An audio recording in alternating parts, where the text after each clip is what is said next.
Pinagaling ng Diyos na ipakilala kung ano ang mga kayamanan ng kalwalhatian ng hiwagang ito sa gitna ng mga hintil. At ito'y ay si Kristo na nasa inyo, ang pag-asa ninyo sa kalwalhatian. Okay, so tingnan po natin mga kapatid, amen, yung binanggit po ni Pablo from the book of Colossus, mga kapatid, ano? Chapter 1 and verse 25 hanggang sa verse 27. Ito po yung ministry ni Pablo sa church. Amen. Kaya kung ating pong iaangat ang basa, mga kapatid, in verse 23, kung tunay na kayo'y mamamalagi, ito po yung puntos ni Pablo sa iglesia, mga kapatid. Amen. Kung tunay na kayo'y mamamalagi sa pananampalataya na nababaon at matitibay at di makilos sa pag-asa sa ebanghelyo na inyong narinig na ipinangaral sa lahat ng mga nilalang sa silong ng langit na dito akong si Pablo ay ginawang minister. So napatunayan niya sa kanyang buhay as a minister of God, mga kapatid, na italaga, amen, sa iglesia na mamuno, gampanan, mga kapatid, ang mga alituntunin na ito. Praise the Lord. Siya po ay ginawang minister. Kung tunay na kayo'y mamamalagi sa pananampalataya na nababaon at matitibay, kaya sabi po ng verse 25, na ako'y ginawang minister nito. Ayon sa pamamahala mula sa Diyos na ibinigay sa akin para sa inyo upang maipahayag ang salita ng Diyos. So meron pong God's wisdom. Sino po ba rito yung nakakaalam, mga kapatid, na si Kristo is the wisdom of God. He is the power and the wisdom of God. Kayo ba'y naniniwala na si Kristo ang kapangyarihan at ang karunungan ng Diyos? Amen. From the book of Corinthians, alam po natin yan, mga kapatid, amen, na Jesus Christ is the power and the wisdom of God. Amen. Now in verse 26, mga kapatid, maging ang hiwaga na inilihim sa lahat ng panahon at lahi. So merong hiwaga. Ang hiwagang ito, mga kapatid, ay walang iba, ang Kristos, ang Misaya. Sino ba si Kristo para sa Diyos? Alam po natin, mga kapatid, bilang mga nasa samahan ng United Pentecostal Church, sabi nga ng John chapter 10 verse 30, ako at ang Ama ay isa. Amen. So si Kristo ay ang Diyos, mga kapatid. Amen. Si Kristo ay sumasa Diyos at ang Diyos ay na kay Kristo. Kaya ang sabi po ng John, Colossians chapter 2 in verse 9, mga kapatid, for in Him dwelleth all the fullness of the Godhead bodily. So, ang titingnan po natin yung God's wisdom. Amen. Ang hiwaga na ito, mga kapatid, ay nailihim sa mahabang panahon. Amen. Nang sabi po rito, mga kapatid, maging ang hiwaga na inilihim sa lahat ng panahon at lahi, datapwat ngayon ipinahayag sa kanyang mga banal. In verse 7, na sa kanila ay ginagaling ng Diyos na ipakilala kung ano ang mga kayamanan ng kaluwalhatian ng hiwagang ito sa gitna ng mga hintil, na ito'y si Kristo na nasa inyo. Amen. Na pag-asa ninyo sa kaluwalhatian. So, ang mystery, mga kapatid, ay walang iba, si Kristo. Kaya sa atin, mga kapatid, sa buhay natin, si Kristo ay hindi na misteryo sapagkat ito'y ipinahayag na, mga kapatid. Amen. Ang sabi po ng Romans, mga kapatid, praise the Lord, chapter 16, na ang hiwagang ito ay naipangaral na sa pamamagitan ng mga salita ng ating pong Panginoon, mga kapatid. Praise the Lord. Ang sabi rito, why search for a revelation in the world when all the deep treasures of wisdom can be found in Christ. So tanging, ang karunungan ito, mga kapatid, ay masusumpungan lamang natin kay Kristo. Sapagkat, sabi ko nga sa inyo kanina, Jesus Christ is the power and the wisdom of God. At ang wisdom na ito, mga kapatid, ay walang iba ang kanyang mga salita. 1 Corinthians chapter 2, in verse 9, mga kapatid, hindi nakita ng mata, ni hindi man narinig ng tenga, ni pumasok man sa puso ng mga tao ang mga bagay na inihanda ng Diyos patungkol sa mga nagsisiibig sa Kanya. So maraming mga tao, mga kapatid, na hindi po nakaunawa sa mystery na ito, na ngayon ay pinahayag na sa atin. Hindi nakita ng mata, hindi pumasok sa isipan, ni pumasok man sa puso ang mga bagay na inihanda ng Diyos. Praise the Lord. Sa Kanyang mga banal, mga kapatid. So God's wisdom. Now, nais kong dalhin kayo, mga kapatid, sa katulad ng ginawa natin dati, nakaraan, na hindi lamang po ako magsasalita. Meron tayong interaction sa bawat isa. Pagdating sa God's wisdom, ano ba ang pagkakilala ninyo? Amen. Sa karunungan ito na nasa inyo ngayon, ito ba ay nagdulot sa inyo ng malaking kapakinabangan? Nagbigay sa inyo ng paglago? Sapagkat tunay nga po, mga kapatid, hindi lamang sa tinapay na bubuhay ang tao, kundi sa bawat salita na lumalabas sa bibig ng Diyos, ng Panginoon. Kaya ang Word of God ay wisdom po ito para sa atin. Dito tayo natuto eh. Kahit ang sabi nga ng Biblia, doon sa na-forward ko sa inyo, mga kapatid, everyday kasi ako nag-forward doon sa binabasa kong mga talata. Sa huling, may talata pa akong nilagay roon, mga kapatid. Sa Isaiah po ito, ang talatang ito. Sabi rito, Revelation chapter 1, in verse 3, mga blessed is he that readeth, and they that hear the word of this prophecy.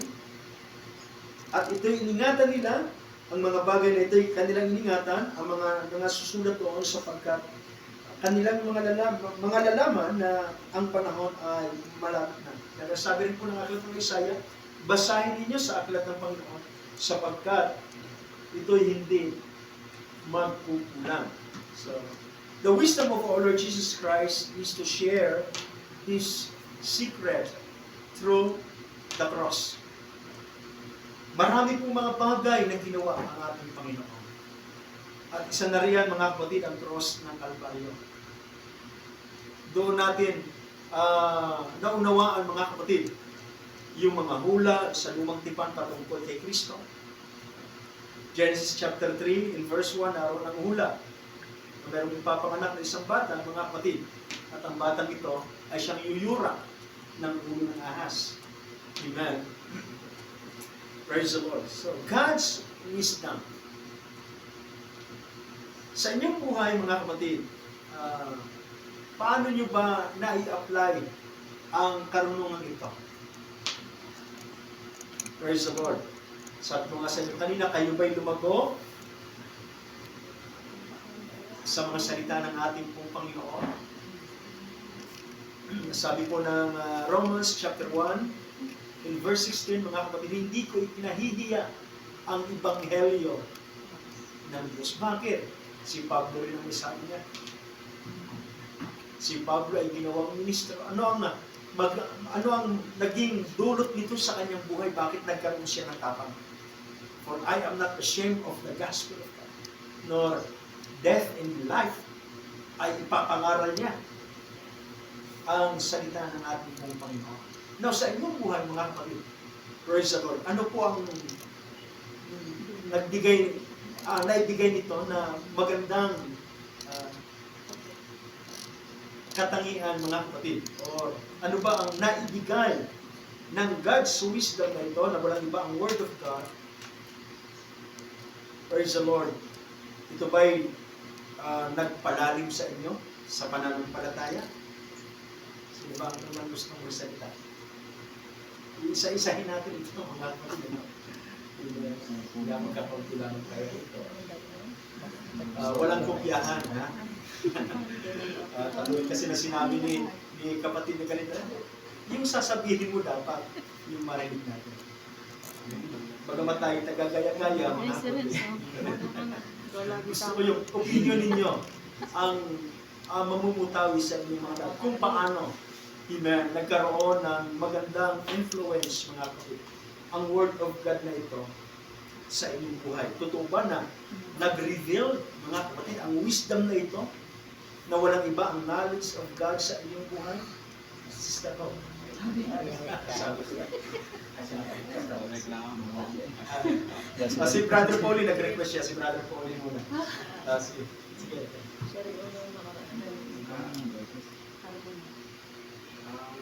Mga kapatid, ang masasabi ko sa salita ng Panginoon, talagang malaking impact para sa akin. Kasi, una-una kasi, kapag hindi mo kilala yung Panginoon, bulag ka sa katotohanan.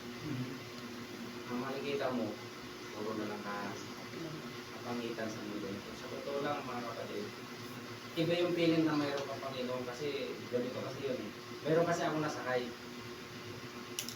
Lalaki din siya. So, tinanong ko siya kung anong sinurkat ko na lang po, boss, pwede ba ako mag-share ka ng salita ng Diyos? Yes, sir. So, nag-share ako. Kasi nag-share ako sa kanya.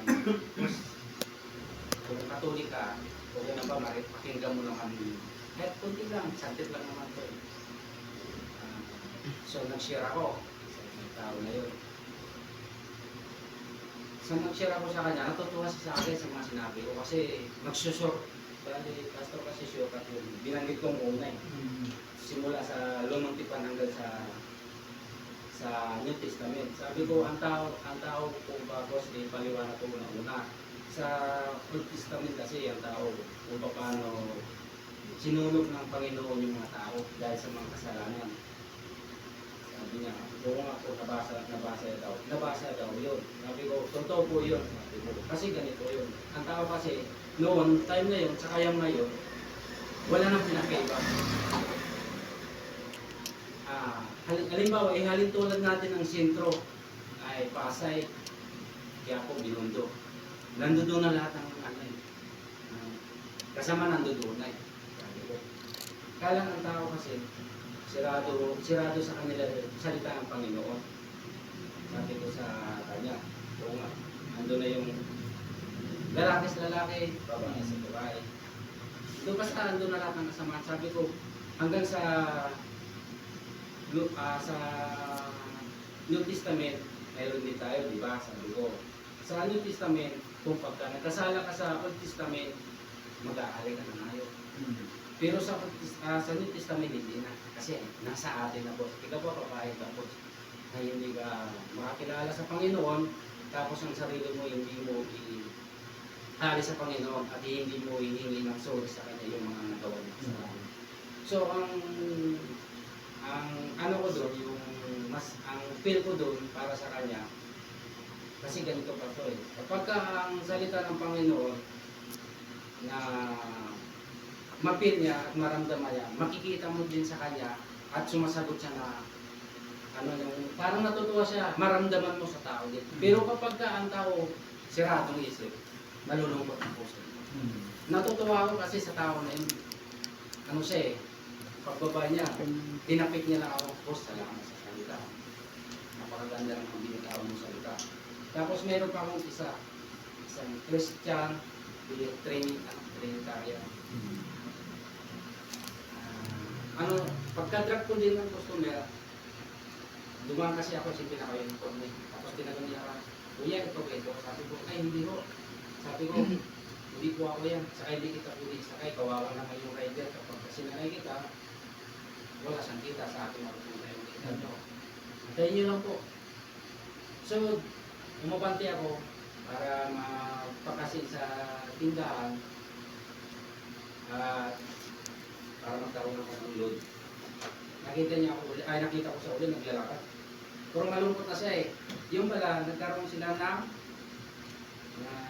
alitan ng rider. Sabi niya, sa akin, kuya, Kahit tinawag mo pa ako, sabi ko, kasi naglalakad po kayo eh. Sabi niyo kasi sasakay kayo. Hindi nga sa dumating kasi hindi niya alam yung pin location eh. Sabi ko, sige ho, sakay na lang kayo dito, ihatid ko na lang kayo kasi wala kayong bayad. Sabi ko, kasi malapit ka naman eh. So, sinakay ko siya. Yung pala, Christian siya. Ngayon, matagal na siya sa ministry, hindi sa umaatin. Tinanong ko kasi siya eh. Sabi ko, boss, huwag mo talikuran ng Panginoon. Kasi yung nauna, may kakilala ka sa Panginoon. Huwag mong talikuran ka. Ano mang problema dumating sa buhay mo, huwag mong talikuran. Sabi niya, yun nga, hindi. Kaya, kasama niya daw. Kasi yun nga, inom, sigarilyo, lahat, barkada. Sabi ko, pinagbigyan ka na ng Panginoon. Sabi ko, kung ikaw nakakilala mo dito, bumalik ka sa kanya. Kasi yung sarili natin, yung natin, church natin. Muli mo lang sa natin, papatawarin ka niya. Kasi malumanin sa mga kami pagkaatin. Tapos nang bumaba ako, bumaba na siya, pasalamat ko sa akin. Kaya salamat ka. Sabi ko, nawa, pumatid ka. Yun lang sa akin. Masaya kapag naka-share. Yes. Na-share mo yung Sa sabihin, kay Brother Paul, yung mga kapatid, nagkaroon ng magandang epekto ang Pagsusunod yan. yun pa lang, nakita natin na siya lumalim, tumibay mga kapatid, amen, sa kanyang paglilingkod sa Panginoon. Kaya may mga bagay sa buhay natin, mga kapatid, lalo na yung mga believer, no? Dahil sa hindi nga po nila lubos na naunawaan ang mga salita ng ating Panginoon. Kaya sabi rito, the human mind is not able to know everything, amen, about God.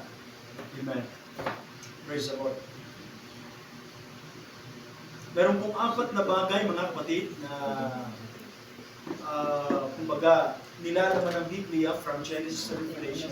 Una, kung bakit nagkaroon tayo ng pagkakilanlan patungkol sa Diyos, yung nature ng Panginoon. So yun ang number 1, nature of God.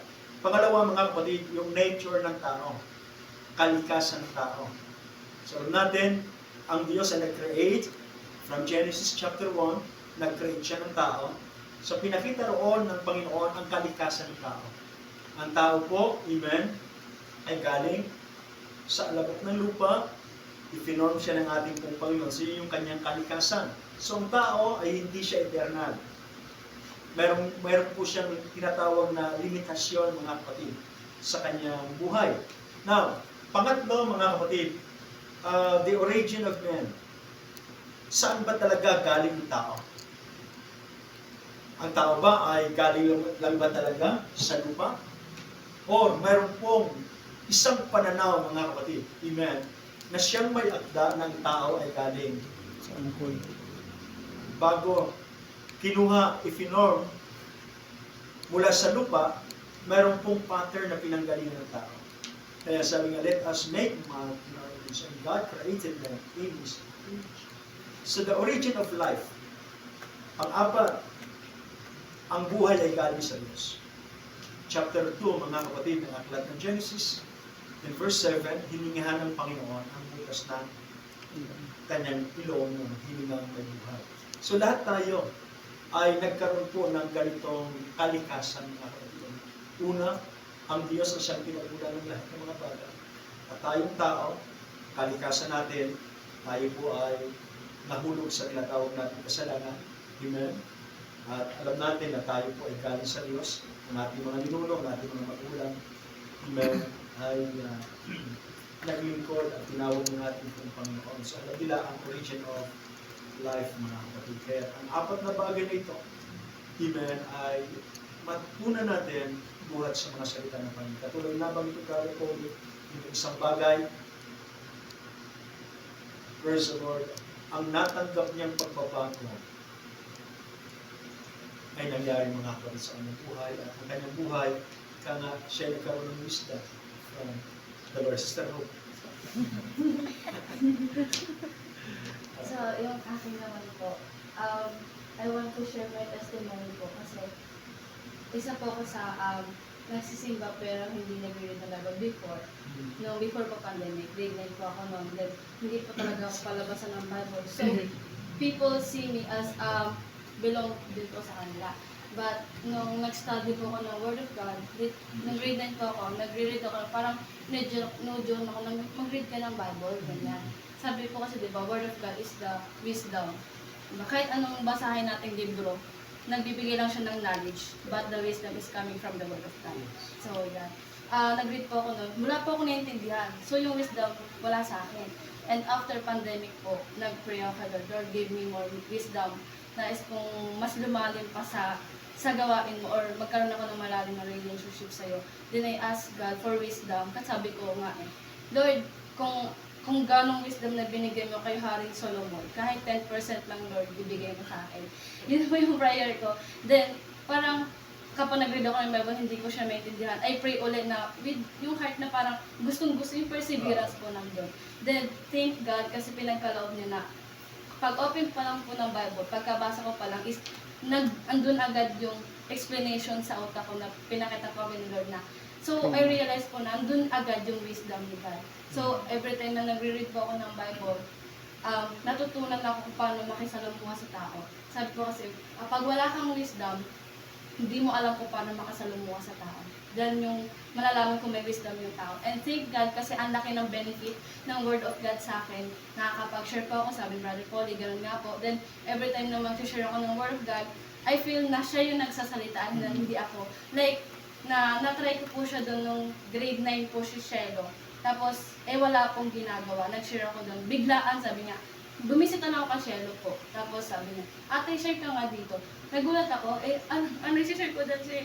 Tapos biglang pumasok sa isip ko yung kay Lazaro po, tsaka yung sa Maya. Sinag-share ako doon. Wala po talaga akong hinanda o basta verse lang po. And pagkabuklat ko, dire-diretso na po nagsasalita yung bibig. And thank God sa Diyos ang kapurihan kasi siya yung nagsalita, yung wisdom niya, yung rema nandun. And every time may nakikipag-debate din po sa akin, parang hindi niya po alam na apostolic or Pentecostal, ano po siya, Trinity. Parang nagsasend siya ng link na parang sinisiraan niya po yung mga Pentecostal. Without knowing na sabi ko, Pentecostal po ako. Tapos na po siya na yung abot sa Ama, Anak, Espiritu. Tapos, sa Diyos ang kapurihan po kasi nanginginig yung kamay ko habang nagtatay. Parang yung verse po, basta pasok na lang po siya ng pasok. Tapos yung kamay ko, ang bilis nag-type po. Dire-diretso hanggang sa parang, wala lang po siyang masagot. Tapos, sabi niya, babalikan kasi hindi na po siya bumalik. Sabi sa kapurihan, kasi yung wisdom nandun, tapos every time mga klase ko, nagtatanong na sa akin about sa ganito, ano yung ganito ganyan? Tapos yun po, pag may problem sila, kapag, ate, ano yung meaning ng panaginip na to? Ganyan, nagaganon po sila. Tapos when it comes sa love po, nagtatanong sila, paano ba dapat ganito, ganyan? So yung thank God sa wisdom na binigay niya, kasi nasi-share ko yung wisdom na binigay sa akin doon. So yung kaganda. So, ibig sabihin, malaking bagay mga kapatid, naging dulot nito sa buhay ni Mr. Na sa atin, bilang mga Kristiyano, hindi na mystery ang wisdom na ito. Kasi sa kanila, mga kapatid, until now, mystery, lalo na yung pagka-Diyos, hindi nila ganap na unawaan kasi ang mystery, malalim, mahirap tanggapin. Pero sa atin, sabi nga, ipinaalam na ng Panginoon sa kanyang mga banal. Kaya ngayon, mga kapatid, kaya sabi ni Mr. Hope, na maraming mga talata na pumapasok sa kanyang isipan, totoo yun yung sinasabi ng aklat ng Romans na huwag kang mag-alala sa mga sasabihin mo.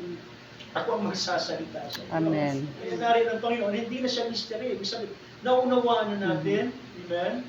Kaya sabi ng Romans chapter 1, bagi ang kanyang pagka-Diyos ay ipinahayag niya upang tayo po ay walang maidahilan. So, kumpleto mga kapatid, amen? Ang pagpapakilala ng Panginoon sa atin bilang kanyang mga tinawag. Kaya sabi ni Pablo, hindi ko ikinahihiya ang Ebanghelyo ni Kristo. Hindi ko ikinahihiya ang Ebanghelyo. Pagka may pagkakataon na ikay hinipo ng Panginoon na mag-share ng Word of God, i-share mo ang Word of God. Amen. At malay mo, ikaw yung gagamitin ng Panginoon para iligtas yung mga tao, mga kapatid na kailangan ng nakaligtasan sa kanilang buhay. So marami po mga tao, mga kapatid, na bagamat nagbabasa ng maraming mga libro na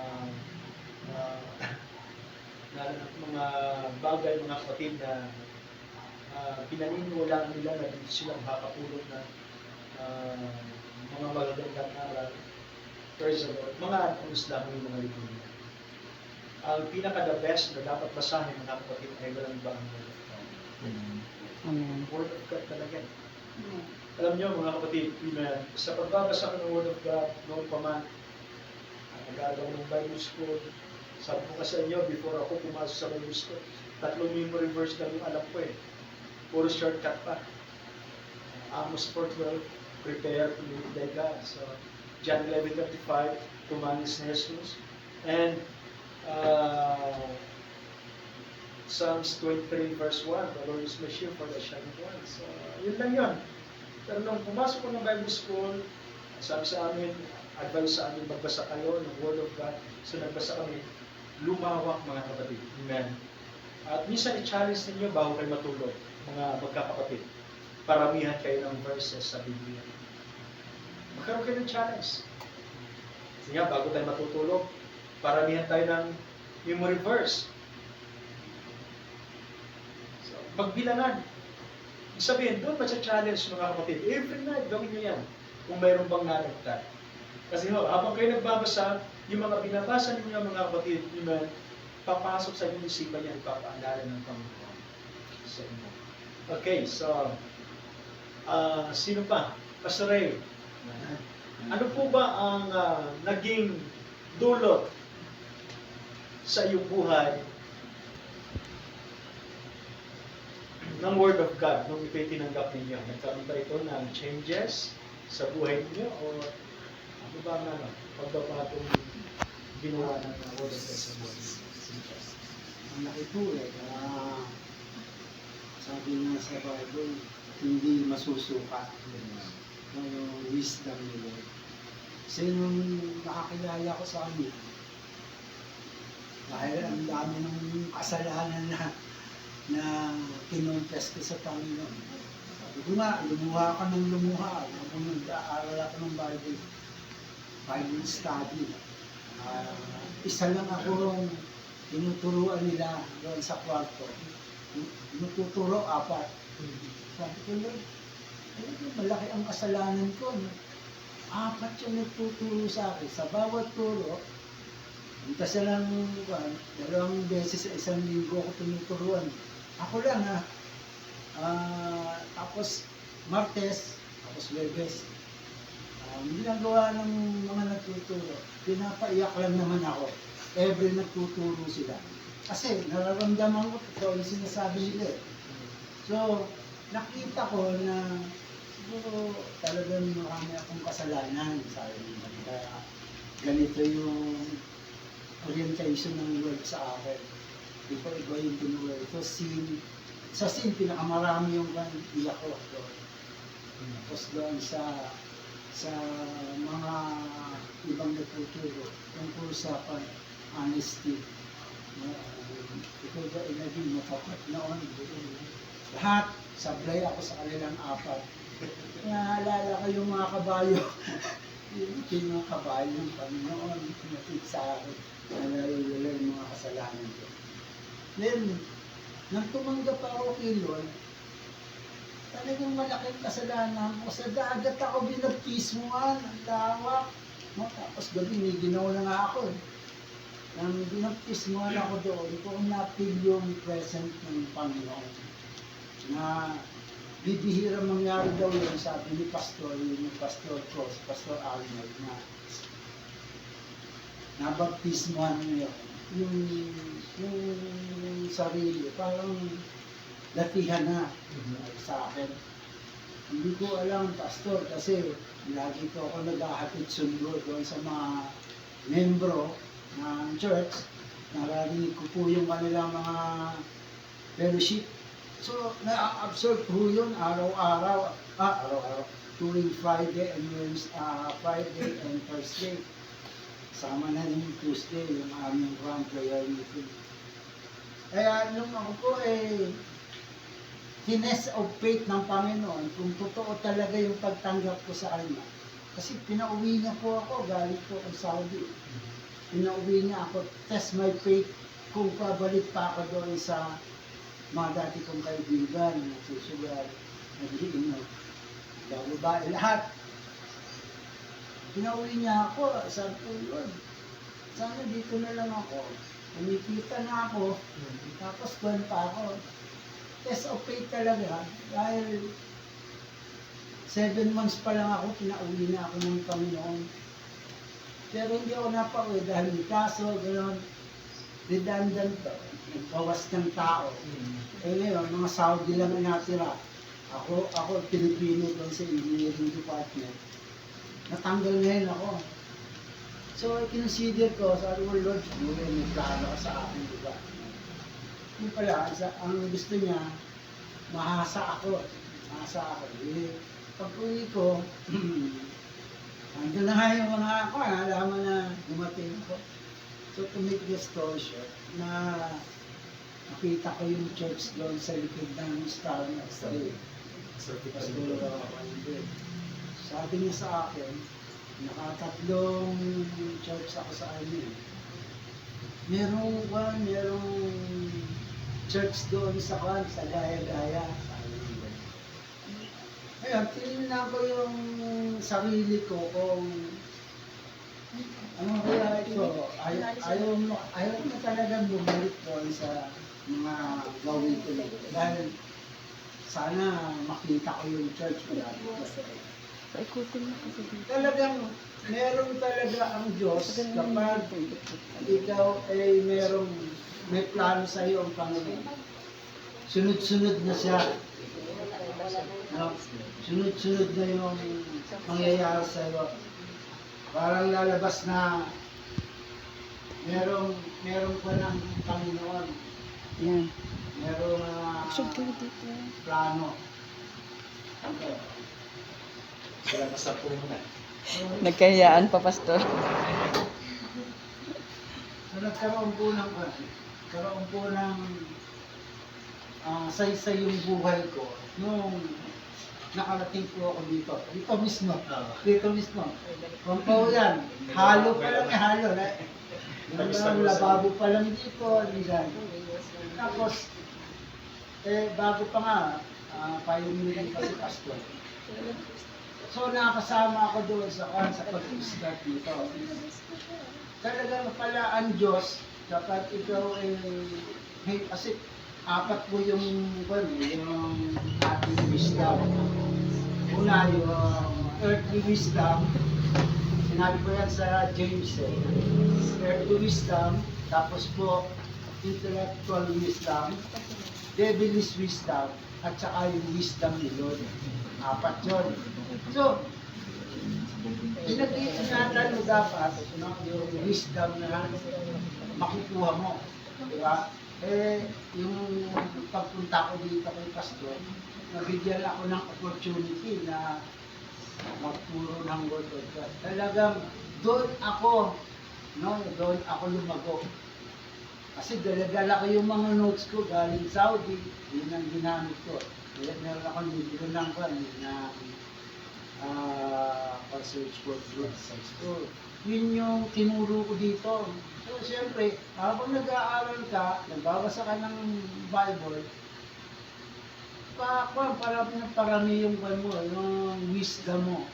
So, yung sinabi ni Sister Hope, bubuka ang bibig mo, hindi mo alam bakit mo nasabi ito. Diba? Kasi yun yung wisdom ni Lord. Kasi tutulungan ka niya. Kaya lang, mga kapatid, yung iba, kaya hindi nakukuha yung wisdom. Dahil meron po tayong attitude yung pride. Kailangan tanggalin natin yon para pumasok po yung Espiritu ng Diyos. Di ba? Example ko sa inyo, si Bibuloy. Nakita po yung istorya niya. Nung siya ay Pentecostal, hinahangaan po siya. Dahil magaling siya sa preaching.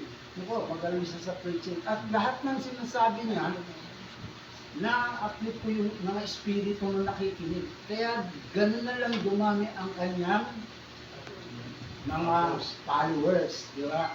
Galing po siya ng Pentecostal, ang balita niya doon, Hindi raw marunong yung mga pastor ng Pentecostal, sabi ni Pastor Kibuloy. So, nang eto na, no, nung hindi pa naman niya inaamin na Son of God siya, di ba? Kasi yun yung wisdom niya, nanaginip daw siya. Amen. Panaginip niya, pati yung isinilang siya, maraming kababalagan nangyari sa buhay niya. So, to make this story short, kapag ikaw nagbago, yung wisdom na binigay sa iyo ng Panginoon, binago mo, ang Diyos din ang magbabaksak sa iyo. Yes. Siya rin ang magbabaksak sa iyo. Kaya sa atin, no, sa ating mga ngayon pa lang nakakaramdam ng wisdom nila, pagtinghatan po natin na hindi tayo maging mataas. Right? Lagi tayo nandito, nakatulong tayo sa lupa. Yes. Salamat po. Okay, so, isang malaking bagay yun sa buhay ng Israel. Nakita ko kung paano lumago si Pastor Ray dito po sa ating simbahan. First year anniversary, ano? Kasi sabi nga ni Pastor Ray, ilan dami kami rito, mga kapatid. Pa-teacher kami rito, wala pang pintura nun. Hindi ko sa Master Uniform na alam mo siya nagtuturo, tapos tapusin yung hangin ng mga kapatid. Doon talaga nagsimula ang church. Sabihin mga kapatid, may panahon na pinagdaanan tayo kung paano tayo hinubog ng ating Panginoon. Sa mga young people na ito, yung kanilang buhay na hindi dyan, pumapasok yun dito, mga kapatid na kasama na kanilang mga magulang. Meron niya po sa Bible, Pastor, yung sabi, small step is make a giant leap. Ibig sabihin, araw-araw lang tayo, ano, yung continuous progress po. Araw-araw lang. Araw-araw lang. Huwag natin sayangin yung pagkakataon na mag-araw tayo ng salita ng Diyos. At the end, yun yung sinasabi niyang giant leap. Di ba? Kasi yung bawat hakbang natin, araw-araw, sa susunod na hakbang natin, malaki na kasi nakilala natin yung Diyos. Kaya ang sabi, continuous process lang. Sa Japanese, kiyasen. Kiyasen, sabi. Continuous progress lang tayo. Sabi rito mga kapatid sa ating nabasa, God cannot reveal Himself to those who lack of desire to know Him. Kaya ang Diyos talaga mga kapatid, pagka ang tao walang pagpupursige na lumago sa kanyang sarili, hindi kikilos ang Panginoon. Kaya asahan natin mga kapatid, sabi ng aklat ng John, kung wala ang Panginoon, wala tayong magagawa. Lumalago lang tayo dahil kasama natin. Huwag natin hayaan na mawala ang Panginoon sa atin. Kasi pagka mawala ang Panginoon sa atin, magiging useless ka. Kaya tingnan po natin, napagiging ng Pastor Ray, si Kibuloy, kung paano siya inangat, nakita niya rin kung paano siya bukas. Kaya tayo bilang tao, mga kapatid, huwag natin iangat ang ating sarili. Hayaan natin ang Panginoon na sumagamit sa atin. Okay, sino pa? Sister Lisa. Kaya isip lang, para ma-ano natin, malibahin natin.